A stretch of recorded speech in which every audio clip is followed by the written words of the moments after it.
po, bakit po kami narito? Kasi gusto po namin na ako, bilang tatakbo pong gobernador, hindi po ko ng suporta sa inyo.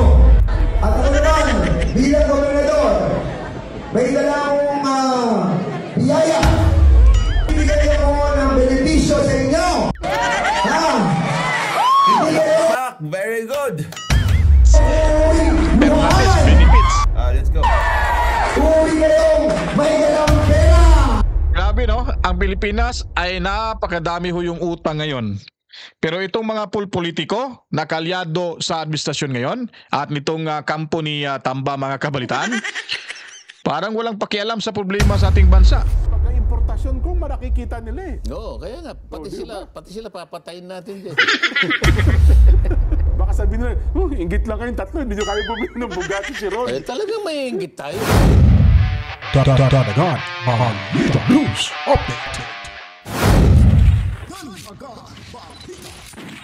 At sa amin, nakapag-harvest na kami. Kakatanim lang eh. So, hindi, buti na lang yung timing, hindi yung bago aanin, nakapag-anin na tayo. So, kung yung season na susunod...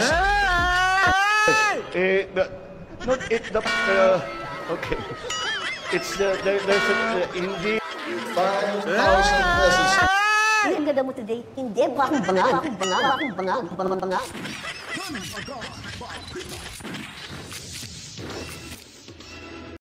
Alright, welcome back mga kabalitaan sa mga kaibigan, mga masugid na tagapanood ho sa ating programa Reaction Video sa Danagan Balita News Update. Tayo po ay nangungumusta sa inyo at sana ang lahat ay nasa mabuting kalagayan ho mga kabalitaan. Welcome na naman ho. Tayo ay andito at para maghatid na naman ng panibagong balitaan, balitagtakan at reaction sa mga video ating mapapanood dito ho sa ating munting bahay. Kaya kung bago pa lang ho kayo sa ating official YouTube channel, mag-subscribe na. I-like ang ating video, mag-comment at i-share, pindutin nyo na rin ang notification bell kabalitaan. At pakiusap na rin po, ulit-ulit tayo nakikiusap sa inyo na huwag nyo pong i-skip yung ating ads na mapapanood dyan sa video natin dahil yan po ay malaking tulong na rin sa inyong lingkod upang tayo ay masigasig maghahatid ng samut-saring impormasyon sa social media kabalitaan. Kaya kung bago pa lang ho, huwag kalimutan mag-subscribe. So bago pa lang ho tayo magsisimula, well as usual, andito na naman ho yung ating pinakasikat, pinaka-usapang bayan, itong mga individual kung saan mga kabaitan ay aktibo na partisipante sa WAD Committee hearing dyan sa Mayabang Kapulungan. Kaya ito, panoorin at kikilalanin ang mga hunghang na ito mga kabalitaan.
Ano, alam nyo na.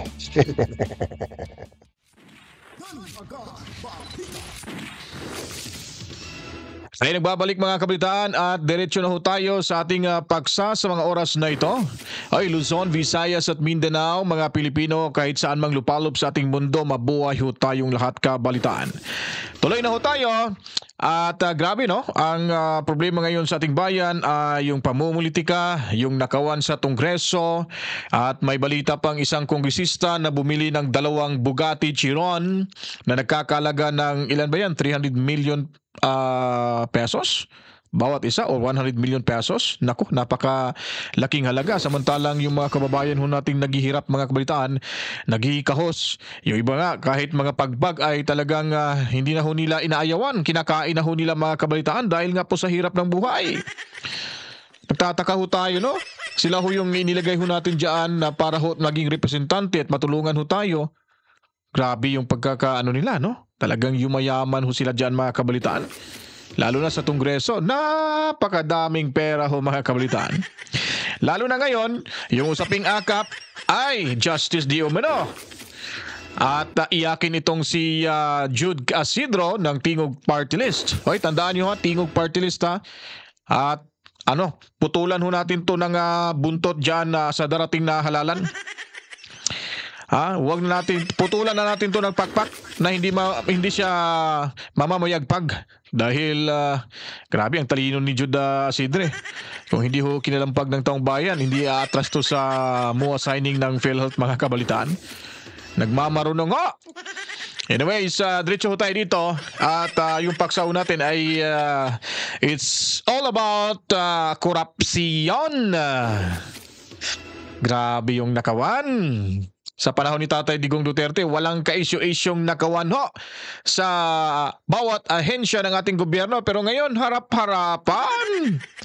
Tinatapyasan yung budget, hindi binigyan ng subsidiya yung PhilHealth, at di ang Department of DPWH, dagang Project Y Human, dinagdagan ng 200 billion na hindi naman humihingi ng panibagong o dagdag budget. Sino bang nag-utos nito? Saldico, ikaw ba? Yun ay pagtatanong lamang ha, Saldico ha.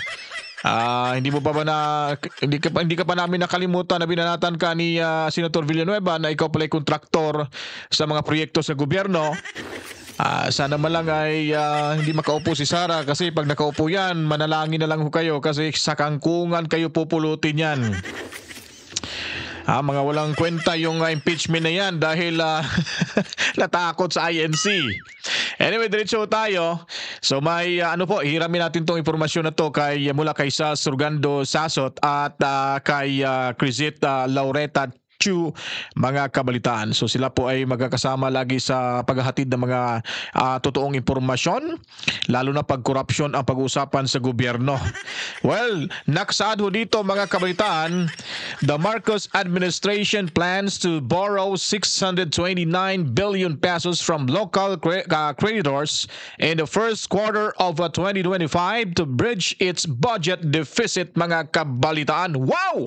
Palakpakan. Dagdag utang na naman ho.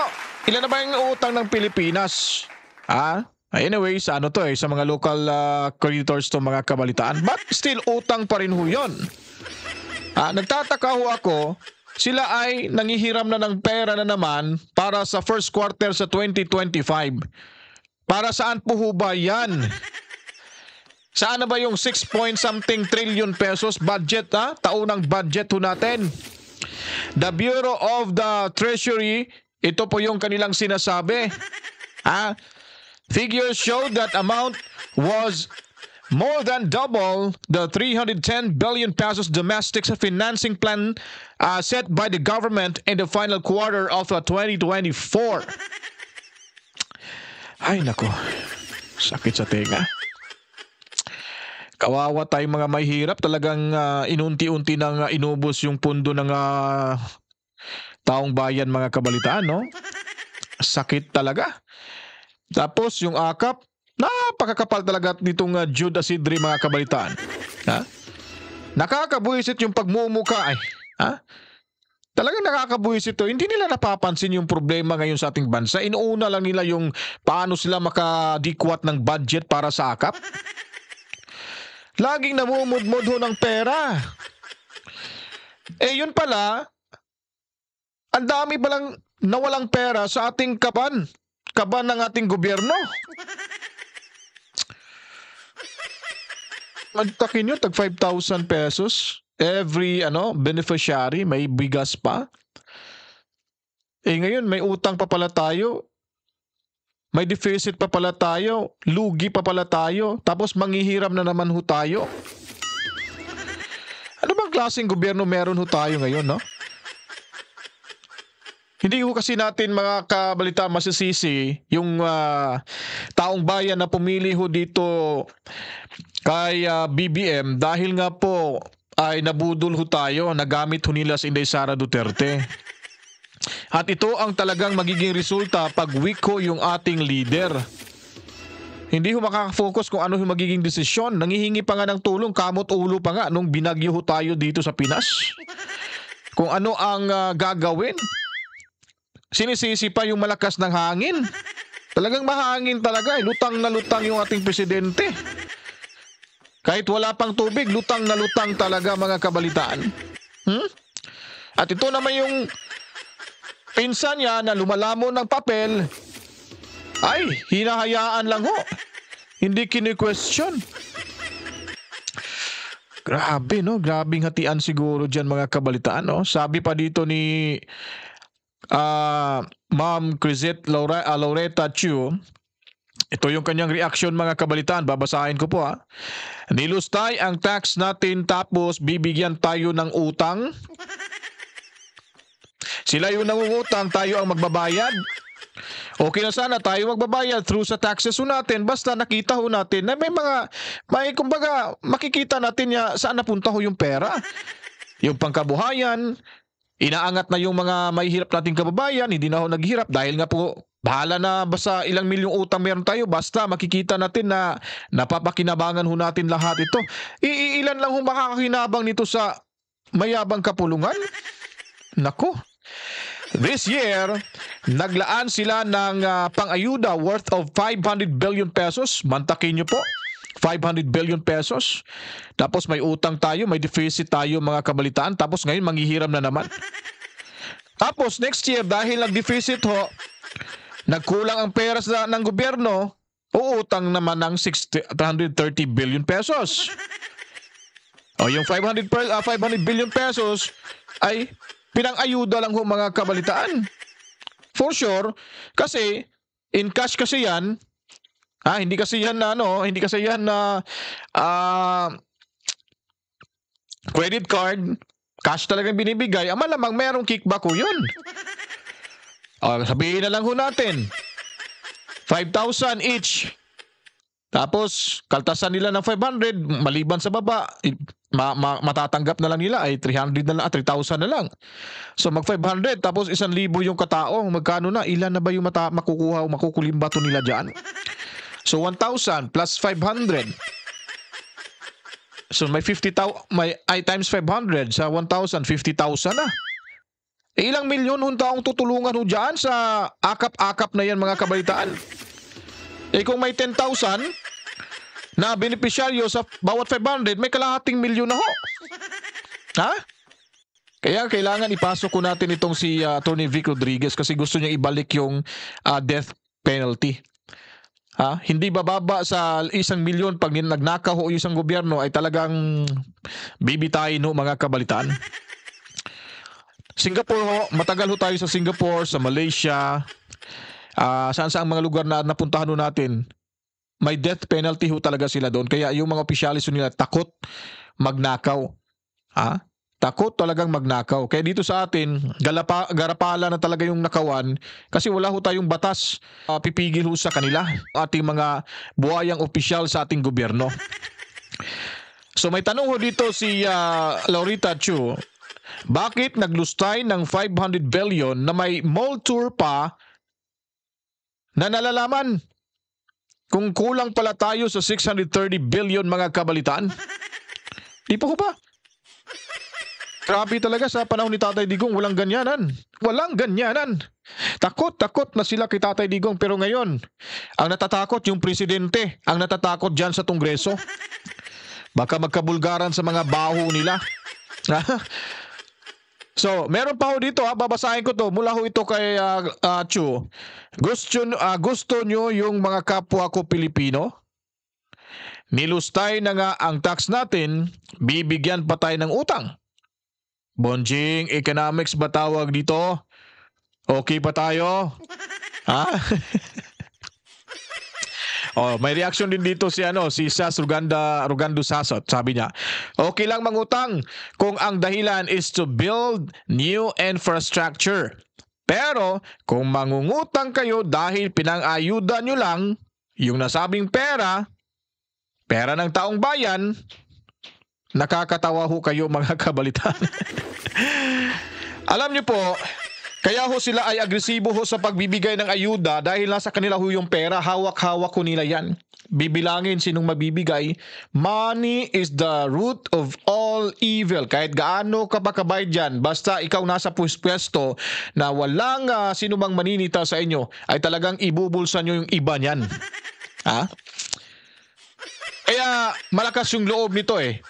Alam nyo ba kung bakit dumami at garapala na ho yung nakawan ng pera sa taong bayan mga kabalitan? Isa sa mga dahilan kaya malakas yung loob nila dahil nga po ay kanilang tinanggal ang Philippine Anti-Corrupt Commission mga kabalitan, yung PACC, na yung humahawak ko noon dati sa panahon ni Tatay Digong Duterte ay si Greco Belgica na pinakabatang cabinet member ho sa administrasyong Duterte mga kabalitan. Siya po yung may hawak, siya po yung chairman doon na ang dami hong nalaman ni Tatay Digong Duterte at halukay ube ho nila kung sino-sino mga individual na humihingi ho ng kickback sa mga proyekto sa kanilang lugar. Isa na ho dito si Geraldine Roman, yung trans woman na kongresista dyan sa Bataan. Isa na ho, marami pa po dyan mga kabaitan. So kung illegal nga droga yung pag-uusapan, si Kong Hon, nasa watchlist ho yan mga kabalitaan. Oh, ngayon, sobrang tapang niya eh. Talagang bumabatiko sa mga Duterte. Matapang ngayon kasi nagkakaisahan yan sila dyan mga kabalitaan. So ngayon, sa problema ho natin, kaya ba natin tong bayaran lahat yung utang na sila yung nakikinabang? Napakahirap po talaga. Lalo na ho si Dan Fernandez ay nahuli ho. Nabidyohan na nangangako ho siya sa kanyang mga konstituente na magbibigay ho siya ng pera. Magkano bang pera? Sabi, balita daw, 15,000 bawat ulo. Uy, naku, ang laking pera nun. Yun ba yun ang naging bunga sa pagkakandak ng panggigipit ho sa mga Duterte? Pagtatanong lang ho yan, boy, Attorney Google. Yun po ang balita. Kaya pinuna ho ito ni Attorney Libayan na talagang harap-harapan na yung vote buying mga kabalitaan. So para ho hindi nyo masabi na gawa-gawa ko lang, baka sasabihin nyo, para rin akong si Alicia Mema Kwento. Hindi ho kami magkaparehas ni Alicia Mema Kwento lang at Mema Sabe. Yung sabi-sabi, yung chismosang barbers dyan, mga kabalitan na vlogger. Para hindi nyo po ako may sasabihin na magkatulad pala kayo, wala pala yung pagkakaiba, Sir Dan o Kuya Dan. Sige, para hindi nyo ako mapagsabihan ng ganyan, panoorin natin to si Atty. Libayan kung ano ho yung komento niya dito. Panoorin natin, ito siya. Galit na galit at sinasabing vote buying daw. Kung ko sa inyo. Ayun po, bakit po kami narito?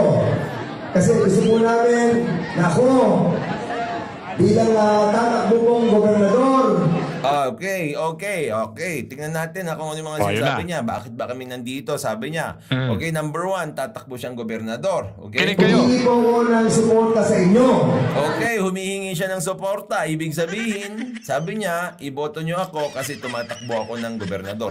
Ano bang suporta ang ibibigay niyo sa mga taong tumatakbo? Boto. Di ba? So, humingi siya ng suporta. In other words, boto. At ako naman, bilang gobernador, may dala akong biyaya. Okay, dumating ang biyaya. Kayo style talaga. Kala ko, yung rinig ko, biyaya eh. Sabihin ko sanang hopya. Biyaya pala.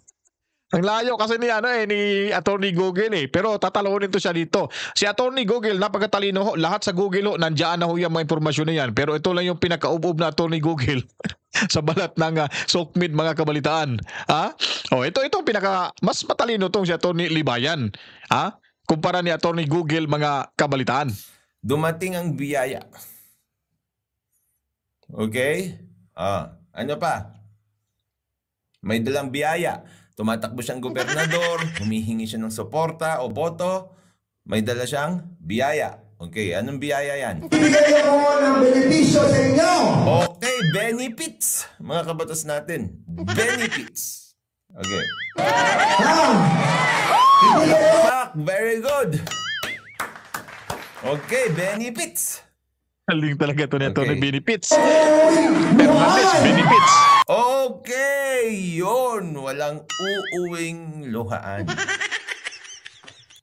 Pero, meron kayang uuwing na bayaran? Yun lang ang tanong.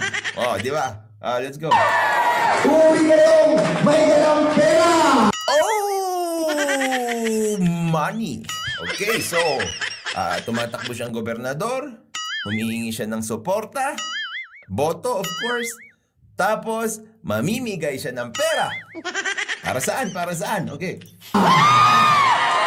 Yes! Aside doon sa bibigyan mo ni Congressman Don. Grabe, ano nang nangyayari sa Pilipinas ngayon, no? Kadiri na talaga. Grabe no, ang Pilipinas ay napakadami ho yung utang ngayon. Pero itong mga politiko na kalyado sa administrasyon ngayon at nitong kampo ni Tamba mga kabalitaan, parang walang pakialam sa problema sa ating bansa. Parang tayo yung mga mahirap yung namumroblema ngayon. Mantakin nyo po naman, may kongresistang bumili ng Bugatti, 2, di umano, ayon pa sa SGM. At ngayon, si Dan Fernandez, kasi tagilid nga, pang-4 nga sa survey, kulelat nga mga kabalitaan, ay nako, mamumudmud ng pera. So vote buying po yan kasi sabi niya, ako ay tatakbo bilang inyong gobernador, tulungan niyo ako, hingin ko yung boto niyo at walang uwing luhaan, magbibigay ako ng pera. Nako po, ang tanong, ilang bang mga butante dyan sa Laguna? Ba't kaya mong ipamumudmud yung sarili mong pera? Saan ba galing yung pera? Ano bang negosyong meron ka? Gaano ka ba talaga kayaman, Attorney Google, para ipamimigay mo na lang yung sarili mong pera? Ha? Believe talaga ako sa iyo, ano? Talagang pinapakita mo talaga na nakabenepisyo ka sa panggigipit nyo sa kay Inday Sara Duterte at sa mga Duterte allies. Ha? So parang pinapakita mo talaga diyan na meron ho talagang nangyayaring kababalaghan diyan sa mayabang kapulungan. Tapos pinapamukha nyo pa sa inyong mga constituents sa Laguna. Do you think hindi tatanggapin yung pera mo? Tapos iba ang kanilang iboboto? Kulilat ka kasi, number 4 ka kasi sa survey. At yung survey na yan ay nagpapatunay lamang na ikaw ay hindi na nagustuhan ng inyong kababayan diyan sa Laguna. At talagang ipinapakita mo yung kakapalan ng iyong pagmumukha, mamumudmud ka ng sarili mong pera para lang makadikwat ng boto. Kaya ka, no? Sige, bigay ko kayo balik kay Attorney Libayan. Isipin mo, ganyan yung nangyayari sa'yo. Parang binibigyan ka na lang ng pera, tapos tuwang-tuwa kayo. Ni Congressman Don Ronay, ang iyong lingkod, pero natin personal, ibibigay. Okay! Mga kabatas natin, personal na pera ang ibibigay niya. Personal na pera. Para saan? ko sa inyong lahat. Pero maganda dito, Hindi naman siguro vote buying ito. Well, total yan sinabi ko, no? Pag-aaralan lang naman natin yung vote buying. Personal na pera niya. Okay? Ewan ko. Vote buying ba yan?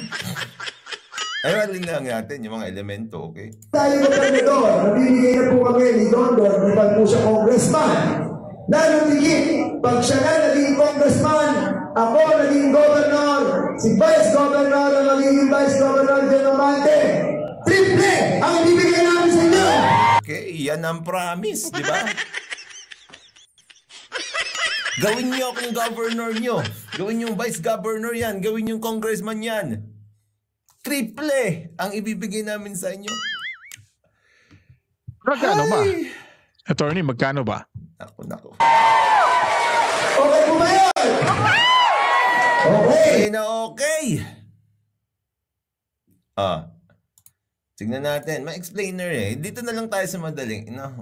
Meron akong mga Ito. Panoorin natin to si Attorney. Buti nga, no? May inihanda pala si Attorney dito, explainer, para sa vote buying and selling. Wala ako dito. So at least buti na. No? Disclaimer, no? Itong video ito ay mula ho kay Attorney Libayan. Kredito natin to sa kanya.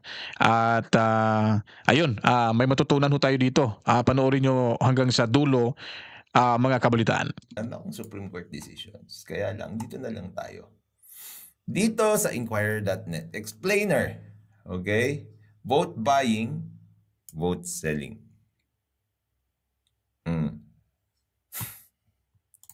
Sabi ni Plants TV, di ba bawal paglantaran? Dito sa aming grocery kasi Pasko, galante siguro siya. Pero mali dahil tumatakbo siya.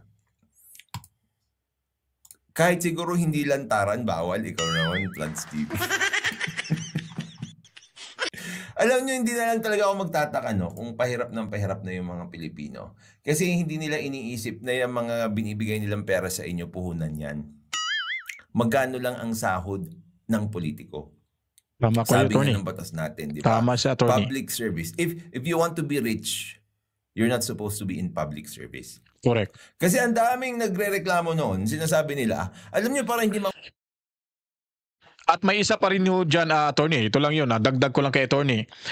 Yung mga negosyanteng mayayaman ho, ay talagang napakakuripo to mga kabalitaan, no? Sila sino ba yung nagmamay-ari ng Gaisano, Robinson, yan, napakatihik yun. Ibig kong sabihin, talagang tipid ho sila sa kanilang pera para ho sila ay yumaman. Pero, kung ikaw ay mamimigay, mamumudmud ng pera na nasa gobyerno, ay hindi mo yan iniisip na maubusan ka ng pera dahil maraming pumapasok na pera sa iyo pag nasa gobyerno ka. Yun po yung katotohanan ho natin dyan. May nakikita ba kayong nag-apelyido ng Subel, mga Villar, na nagmumudmud ng pera ho nila, sariling pera para sa taong bayan? Wala. Ba't ba mamumudmud ng pera ang isang politiko? Magkano lang sinasahod? Dahil marami ho mga proyekto, malamang may mga porsyento ho yan dyan sila. Kaya hindi ho nila iniindang yung maubusan ng pera. Kasi hindi ho yan nauubusan talaga ng pera. Mas triple pang balik ho nun. Kasi pag nabigyan ho kayo ng pera, lalo na pag eleksyon, ay babawiin ho nila yan pag sila ay nakaupo sa pwesto. Magiging harap-harapan na yung pagdidikwat ng pera sa kaban ng gobyerno. Whereas, kung tatakbo yung isang taong walang pera at binoto nyo, ay wala ho kayong masasabing masama dahil hindi ho gagawa ng masama ho yan. Kasi sanay na ho siya sa hirap eh. Mga Duterte, walang makinarya, hindi namumudmud ng pera. Tingnan mo, noong nakaupo si Presidente Duterte, di ba? Walang balitang nakawan. At yung pagkain sa Malacanang, talagang pagkain talaga nila sa Davao City. Puto, bulat, ano pa ba yan? Mga munggo, mga ordinary lang, lutong bahay lang. Pag may mga events sila dyan, hindi kagaya ngayon, Christmas party pa lang, nako, milyon-milyon yung ginasta. Yun pala, ang dami nang nawawalang pera sa gobyerno natin, sa bansang Pilipinas. Kaya pakatandaan nyo po, pag may mga politikong ayaw nyo na tapos ginagawa gaya ni Atty. Google Fernandez, na alam niya na kulilato siya sa survey, ay mamumudmud siya ng pera. Tandaan niyo po yung kanyang pakiusap sa inyo. At meron ho itong kapalit, na mamimigay ho siya ng pera pag iniluklok ho yung kanyang vice-gobernador, yung kanyang congressman na matitriple pa. Paano pag hindi ho nanalo? Kailan ba matatanggap yung triple money na ibibigay ho nila mga kabalitaan? Dapat ibigay na nila ngayon para makita ho nila kung ano talagang katotohanan. Kasi bibigay pa pag nanalo na, nagmamayabang ka mo, may pera kayo, tapos hindi nyo pala ibibigay agad-agad. Kailan pa ba ibibigay pag may resulta na sa eleksyon? Paano pag natalo kayo? Di, kawawa yung mga butante. Tuloy tayo dito kay attorney. Ang urakot, yung mga politiko na yan, taasan nyo yung kanilang sahod. Diba? Taasan yung kanilang sahod daw para hindi na daw sila mangurakot. Ano yung sinabi? No. Sabi niya. If you want to be rich, don't be in public service. Kaya nga public service yan eh. Maglilingkod ka sa bayan, hindi ka magpapayaman. Pero baliktad ang nangyayari. Kaya makikita nyo dito mga batas natin, kung namimigay na ng pera yan, sinabi nga ni Vico Soto din yan, di ba? Ni Vico Soto. Naquote siya doon. Kung pipili ka ng iboboto mo, piliin mo yung pinakakonti ang ginastos. Kasi nga, konti rin yung babawiin niya sa'yo. O in other words, yung kukurakutin. Okay? Uulitin ko ulit. Hindi naman natin sinasabi na itong si Dan Fernandez ay engaged in vote buying or vote selling. Dahil tayo ay batas natin, kailangan natin pag-aralan ito. Pag-aaralan lang natin. Okay? Sabi, Manila, Philippines, despite stern warnings and clear rules, vote buying and selling persists in Philippine elections. Sabi niya, sa Tagalog, mga kabatas natin, kahit pinagbabawal, marami pa rin engaged in vote buying and vote selling. Sabi niya, criminal practice daw yan. Pag criminal yung practice, ibig sabihin, pwede kang makulong. Okay? Ito, sabi niya, may tough penalties kasi nga may kulong at it involves the exchange of money, gifts, or favors for votes. Wait, Ay, si Dan ano yan. ba yung sabi niya doon? Patay si Atty. Gogil yan. Sabi niya, kailangan yung suportahan ako, yung boto nyo, magbibigay ako ng pera, triple pa pag nanalo yung ka-teammate ko. Patay. Patay, ebidensya na yung video, mga kabalitaan. Mas lalong matatalo to. Ano ba yung sinabi niya? Iboto nyo kami, tapos pag nanalo kami, magiging triple.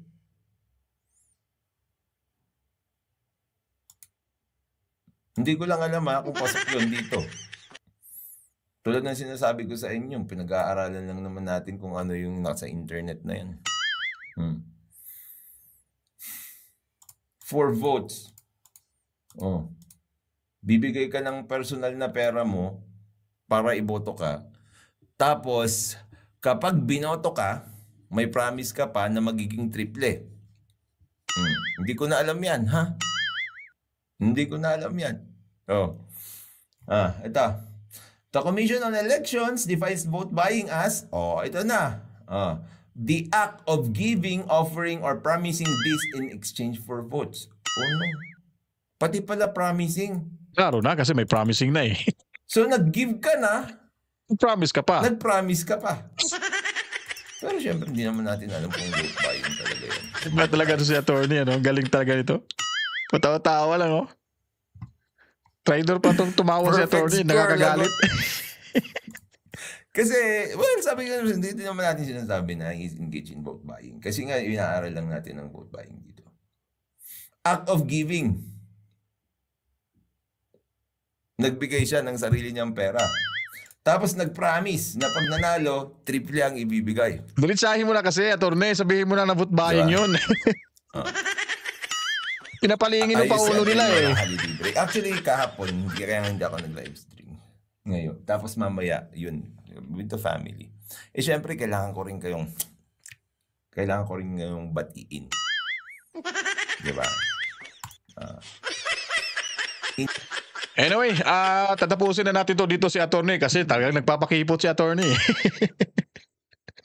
Ayaw lang sabihin ni attorney para hindi makapaghanda yung kabila pag sila ay may maghahabol sa kanila dyan. Talagang goods na goods ako dito kay Attorney Libayon eh. Attorney, magandang buhay sa iyo dyan. So grabe no, yung garapalan ng mga kabalitaan, yung pagnanakaw, vote buying, vote selling at kung ano-ano pa ay talagang ginagawa ng kampo ng ni Tamba at sa administrasyong ito. Parang butat bingi lang itong si PBBM. Kasi nga wala ho siyang boses diyan. Meron pa siyang boss diyan sa Malacanang. Kaya hindi ho siya makaimik-imik sa pinsan ho niya. May mga mahirap kasi pag may mga tinatago bawat magpinsan may tinatagong sekreto. Mahirap baka magkabukingan. So maliban pa ho dyan, na ipinapakita ho natin ngayon kasi yung topic natin it's all about corruption. Yung corruption ho ay talagang masasabi ho natin na hindi na ho mawawala sa administrasyong ito. Mas lalong lumala pa. Mandakin nyo, may Bugatti Chiron na isang kongresista bumili daw dito. Nako, kung totoo man ito, talagang wala na talaga tayong pag-asa na makakabawi pa sa mga inuutang ho natin. Tayong mga mamamayang Pilipino ang makakagasta ho nito at magbayad kumbaga. Tayo ang papasan ho sa problemang ito mga kabalitaan. Tingnan nyo yung mga politiko dyan, magkano nga labang sinasahod nila pero ang gagara ho. Sana kung may pagkakataon na sa kampo ni President Duterte, kung may magiging presidente man, dapat unahin tong imbestigahan si Abante, si Castro, Fernandez, sino pa ba? Akop, lahat sila sa Huwad Committee, paimbestigahan isa-isa ho niyan mga kabalitaan kasi malamang may makukuha ho tayo dyang makakawindang ho sa atin mga kabalitaan. Kasi grabe na to, no? Harap-harapan na talaga yung nakawan at pinapikit balikat lang ho nila yung mga problema at hinaing ng mamamayang Pilipino. Ito yung bugating pinag-uusapan ho natin ngayon. Ito, makinig ho tayo dito sa SGM mga kabalitaan. Kasama ho dito si Nel at si Jen at itong si Attorney Senador Rodante Marcoleta. Pagka-importasyon ko, marakikita nila Oo, kaya nga, pati sila papatayin natin din. Yun naman ang gusto nating mangyari kasi yung corruption dito sa bansang ito. Yun po nagkakari ko. Di ba? Isip-isipin mo kung totoo, sinasabi mong isang kasama namin sa Congress bumili ng mamahaling sasakyan, dalawa pa. 260 million, ganun kabilis. Talagang wala nang, hindi na niya malaman kung saan dadali ng pera. Pagka gano'n, nakakita ka ba ng kung totoo yung sinasabi mo. Kung totoo nga po yung balita ko, baka sabihin nila, inggit lang kayong tatlo, hindi nyo kayo bumili ng Bugatti Chiron. Talagang may inggit tayo. Isipin mo naman, hindi niya malaman kung saan dadali ng pera. Samantalang tayo, may konti tayong pera, nakatutulong tayo sa iba. Ito kami din nasa, naghihikaos pa. Nakita mo kayong dalawa lang, hindi ko kayang payamanin Hindi ba? Opo. Pero kung ako naman umaasa tampalatuntunan pong ito, talaga namang ako at kahit noon pa man, ako naniniwala ang susi talaga ng pag-unlad natin, agrikultura. Huwag na siguro tayo lumiis doon, Kong. Mag-focus talaga tayo sa punto. Kasi ito talaga. Mayaman nga yung lupa natin Kung hindi natin gagamitin, sayang naman. Ang Singapore, kaya wala siyang agriculture. Walang lupa. Kukunti yung lupa niya Sa payo yan, nagagamit niya sa ibang paraan. Ngunit sufficiente yung pagkain niya. Actually, hindi lamang food sufficiency. Maso nga lang kung may agricultural land ho kasi yung Pilipinas, ang daming pwedeng pagkikitaan sa mga lupain ho natin. Na problema, pag andyan pa rin ho yung corruption, wala pa rin yan. Wala effect pa rin yung yung pagpapadevelop natin sa agrikultura ho natin. Kaya yung pinaka-importante ho, totoo po yung sinabi nila na ang agrikultura ho ng ating bansa ay kailangan uunahin talaga natin ho yan na i-develop. Di po ho ba?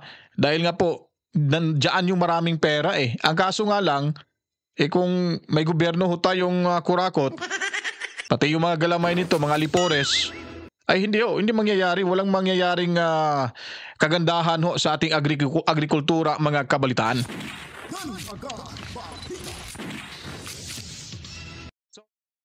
Ngayon naman po ay dadako ho tayo. May paglilinaw nga po pala ang saganang mamamayan patungkol ho sa kanilang rally, panibagong paglilinaw na naman siguro o yung unang lumabas ho sa social media, yung stand against injustice. So nakorek na ho nila ho yun, pero baka may paglilinaw pa pong iba. Bibigyan ho natin ito ng sapat na oras at makinig ho tayo. Lahat ng mga kapatid natin sa INC, dito ho yung karagdagang paglilinaw ho ng saganang mamamayan patungkol sa gaganapin na rally sa darating na Enero at 13 taong 2025 kabalitaan. ay marami ang mga naglalabasan ngayon tungkol dun po sa gagawing rally ng Iglesia ni Cristo sa January 13. Ano ho? Gaya po ng inyong narinig, sapagkat ito, Kong at Nelson, ay gaya din po ng inyong alam, sinerkular na po sa lahat ng mga kapilya, sa lahat ng pagsamba, dito pong Miyerkules at Huwebes. Una po, ang dapat na maliwanagan natin, ang atin pong rallying gaganapin ay para po sa kapayapaan, para po sa peace. Meron kasing lumabas sa social media na para bagang nakalagay INC rally, tapos nakalagay doon, against injustice. Wala po kaming ganon. No? Hindi po totoo yun. Wala pong ganong usapin ukol sa rally ng Iglesia ni Cristo. Dito po sa Metro Manila, ang narinig nyo rin po sa circular, gaganapin po at magkikita-kita tayo dyan po sa Liwasang Bonifacio sa Maynila. No? Liwasang Bonifacio sa Maynila. Meron kasing iba kong mukhang nililigaw yung ating mga kapatid. Kaysa sa ganito, kaysa sa ganyan. Wag po. Magbatay po kayo doon sa narinig po yung circular. Ano ha? At pangalawa, dito po sa palatuntunang saganang mamamayan. Huwag ho kasi kayong... saan kasi kayong nakikinig at saka nanonood. Tsaka yung mga post na kung sino-sino. Opo. Misa kasi nagpakilala, ako po Iglesia ni Cristo, ito pong narinig ko. And ako pinakamabuti ho, huwag na kayong makipagtalo doon. Kasi tayo mismo sa atin na magkakapatid, nagkakaintindihan tayo Salita at lingwahe pa lamang po natin, nagkakaintindihan na po tayo ho. Wag na rin ho kayo makipagtalo kasi kapag nakipagtalo pa po kayo, hahaba ang thread, kung sino-sino na sumasangkot ng usapan, ang totoo, meron dyan na talaga, ang iba, binamali para magkaroon po ng maraming engagement. At kada engagement, alam nyo na, ang kapalit po nun ay pagkita ng may-ari ng account. Di ba, Nelson? Yun po siguro dapat natin pandipan. Ay, kinurek ko na yung akin, ha? Focus po kayo sa narinig po nyo sa circular at dito po sa palatuntunang saganang mamamayan. Ayan. Yung mga kapatid na iba ho, para bagang minsan, kino-question pa kami ni Nelson sana po maintindihan ninyo yung ibig namin sabihin. Kung ipinahayag na sa mga pagtitipon, di alam na. Yun na nga po, Kong. Ang bilin nga sa kagabi, gaya din po ng mga inyong alam. nagtatanong, hindi naman kapatid. Meron po kasing iba, Kong, nagpapakilala. Sa social media, mahirap talagang isek kung totoo o hindi totoo Pag sinabi niya, ako po Iglesia ni Cristo, ganito po narinig ko, pero minamali niya. Hindi iglesia yun. Ayun na nga po, Kong. Tayo nagkakaintindihan tayo ng ganun. Pagka po sinabi niya na INC siya, pero mali po yung kanyang binibigay na impormasyon, nagkukunwa lang na iglesia yun. Yun na nga po. Kasi malinaw na malinaw yung yung impormasyon na ibinigay. Yes po. Ang iba nga lang kasi po, na hindi naman iglesia, akala, totoo tuloy yung sinabi nung ganong mga impormasyon na di umano ay nagpakilala sa iglesia. So inulit ko po dito po sa Metro Manila, kasi iba't ibang lugar, iba't iba pong rehiyon, meron po silang mga vantage point kung saan sila makikita-kita. Dito po sa Metro Manila, gaya po ng inyong narinig, Liwasang Bonifacio sa Maynila. Ang atin pong rally ay kapayapaan po ang layunin. Hindi po sa kung ano pa man. Inuulit natin. Yan po yung paglilinaw na dapat po ninyong matandaan. Tsaka hindi kilos protesta, no? Wala tayong ipinoprotesta. Wala po. Kasi iba, pinapakahulugan ko na rally, kilos protesta. Hindi po, ang rally po hindi isang uloy ng kilos protesta. Wala ho kami kinikilos protesta dito. Kundi pagkilos lang. Wala na yung protesta. Yun Ito isang pagkilos. Yan. Di ba? Para sa kapayapaan po. Para sa kapayapaan. Ayun. Opo. Hindi rin po, may naglabas na nata ng July, parang January 14. Iniiba rin yung pecha kong May mga nagtatanong, ano pa talaga? Nag-iba pa pecha? Hindi po. January 13 po. Kung may tanong kayo, huwag kasi kayo magtanong sa social media.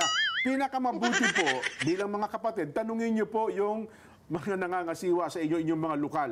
Alam niyo naman po yan, ang ibig namin sabihin, para hindi po kayo maligaw. Para hindi po kayo maligaw at kung saan-saan po kayo kumukuha ng impormasyon. Ang impormasyon po dito sa palatuntunan sa Net25 at syempre po doon din sa ating mga pagsamba gaya po ng inyong narinig Miyerkules at Huwebes sa mga circular po ng inyong napakinggan. Yan. Sana malinaw yan po. Ngayon po, so malinaw, kumpirmado na ho yung rally gaganapin sa 13 ng Enero taong 2025, mga kabalitaan sa mga nabanggit na mga lugar dyan sa Kamaynilaan. Alright, so wag na ho kayong maniwala pa. So yung post ho natin dyan ay nilinaw na ho natin na hindi ho stand against injustice. May open close parenthesis po ho yan dyan na ito ay paglilinaw at nilinaw na ho ng INC lalo na ho dyan sa ganang mamamayan, mga kabalitaan. So kung nagustuhan niyo po itong ating reaction video sa oras na ito, maraming salamat. Like, comment, i-share niyo po at mag-subscribe para lagi ho tayong updated sa mga gaganapan sa ating lipunan. Kasabayan niyo na rin po yung pagpindot ng notification bell. At huwag niyo pong i-skip yung ads na inyong mapapanood dahil diyan lamang ho tayo kumukuha ng lakas, sumuhugot ng katibayan sa paggawa ho ng mga reaction upang mabigyan ho natin ng linaw at maipadala ho natin diyan sa inyo, sa mga hindi pa po nakakaalam kung ano na po ang mga bagong mga impormasyon na dapat ho nating malaman lahat, kabalitaan. At sa lahat ng mga hindi pa po nakapag-subscribe, ulit-ulitin ko po ito, tulungan niyo po akong makakuha na tayo ng 100,000 subscribers. Masaya na ho tayo dyan para mas lalawak pa yung ating komunikasyon sa paghahatid ho ng mga impormasyon para ho sa ating lahat. Kaya ako po ay magpapaalam na. Kita-kits tayo sa darating na mga oras sa ating pagbabalik. Adios mga kabalitaan. To God be the glory. Mwah mwah. Chip chip. Peace out.